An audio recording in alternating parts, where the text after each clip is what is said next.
اپنے کردار کو اللہ اور اس کے رسول صلی اللہ علیہ وسلم کے احکامات کے مطابق ڈھالنے کے لیے سب سے پہلے کس بات سے آغاز کرنا چاہیے؟ جب تک آپ کو یہی یقین نہ ہو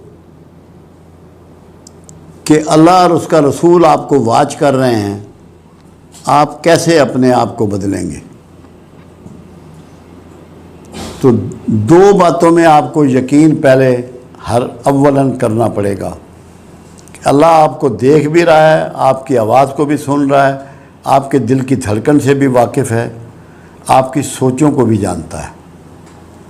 جیسا کہ شیخ عبد القادر جیلانی علیہ رحمہ نے فرمایا کہ میرا اللہ وہ ہے جو کالی سیاہ رات میں کالے سیاہ پتھر پر رینگنے والی کالی سیاہ چونٹی کو دیکھتا بھی ہے اور اس کی آواز کو سنتا بھی ہے۔ اور رسول اللہ کے بارے میں قرآن نے فرمایا کہ ہم نے تمہیں امت وسط بنایا اور تم پر رسول اللہ صلی اللہ علیہ وسلم کو گواہ ٹھہرایا اور تم کو دیگر امتوں پر گواہ ٹھہرایا۔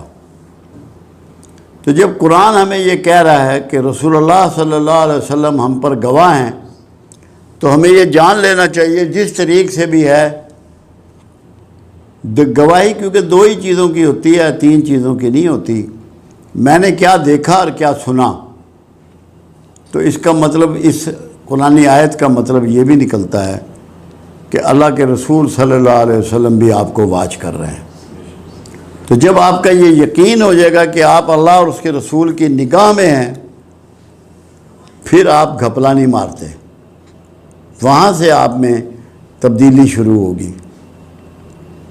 برائیوں سے بچنے کا ایک ہی راستہ، بیماریوں میں قبض کو ام الامراض کہا گیا اور اخلاقی برائیوں میں جھوٹ کو ام الامراض کہا گیا۔ جھوٹ کا ترک آپ کو اللہ اور رسول کی فرما برداری میں دھکیل دے گا، جھوٹ کو چھوڑنا ہے۔ اس کے بعد اگلا سٹیپ ہوگا آپ کا ماں باپ کی فرما برداری، پھر انشاءاللہ آپ اللہ اور اس کے رسول اور اہل امر سب کے فرما بردار ہو جائیں گے، مگر شرط یہ ہے کہ آپ کا یہ بلیو ہو کہ اللہ آپ کو دیکھ رہا ہے۔ جب تک یہ عملی یقین نہ ہو، آپ میں ایک رائی کے دانے برابر تبدیلی واقعہ نہیں ہو سکتی۔ اس یقین کو کنفرم کر لیں، پختہ کر لیں۔ کتنا یقین تھا ابراہیم خلیل اللہ کو کہ جب چتا جلائی گئی جس میں ان کو ڈالنا تھا، تو فرشتے آئے کہ اے اللہ کے نبی، اگر آپ کہیں تو ہم اس آگ کو بجھا دیں۔ کہ نہیں، جس سے میرا واسطہ ہے، جس سے میرا معاملہ ہے، وہ سب سے بہتر جاننے والا ہے۔ کسی کو ریکویسٹ نہیں کی۔ جب آپ اپنی زندگی میں اللہ کے علاوہ دوسروں سے ریکویسٹ چھوڑ دیتے ہیں اور ہر چیز اپنے اللہ کی طرف منسوب کرتے ہیں اور اللہ سے ہی امید باندھ لیتے ہیں، تو آپ پھر صحیح معنوں میں اللہ کے فرما بردار ہو جاتے ہیں۔ فرما برداری کے لیے بلال بن رباح، جنہیں بلال حبشی، المعروف بلال حبشی رضی اللہ تعالیٰ عنہ نے ایک حسین ترین بات کہی تھی، کیونکہ ان کی زندگی غلامی میں گزری۔ عبد غلام ہی کو کہتے ہیں، اللہ کا بندہ بننے کے لیے عبد بننا ہے، عبد بنے غلام۔ کہ سب سے بڑھیا غلام کون سا ہے؟ سب سے بڑھیا غلام کون سا ہے؟ تو بلال بن رباح نے فرمایا، جس کی آنکھ مالک کے اشارے پہ لگی ہو اور جس کے کان مالک کی آواز پہ لگے ہوں۔ تو اگر آپ کے کان مالک کی آواز پہ ہیں اور آنکھ مالک کے اشارے کی منتظر ہے، تو آپ سے بڑھیا عبد کوئی نہیں ہو سکتا، اور آپ پھر تمام احکامات اللہ کے مانیں گے۔ عذاب کے ڈر سے ماننا کوئی بڑی بات نہیں ہے۔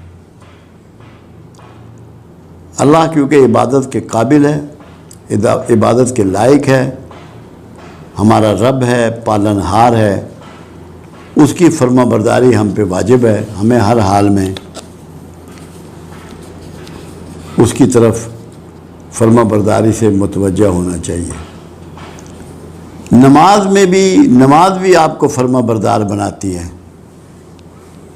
یہ میں نے ایک لیکچر تھا بابا بلے شاہ کے حوالے سے فلسفہ دھمال پر، اس میں یہ بات سمجھائی تھی کہ یہ جو سر کا یہ حصہ ہے جو ہم سجدے میں جھکاتے ہیں، جب اس کو دبایا جاتا ہے، سٹروک کی جاتی ہے، تو انسان میں فرما برداری کے جذبات پیدا ہوتے ہیں۔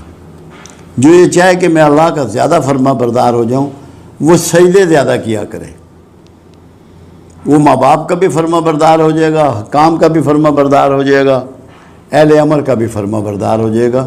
اس جگہ کو اس پر زور دے سجدوں میں، نشان ڈالنے کے لیے نہیں، فرما برداری میں اضافے کے لیے۔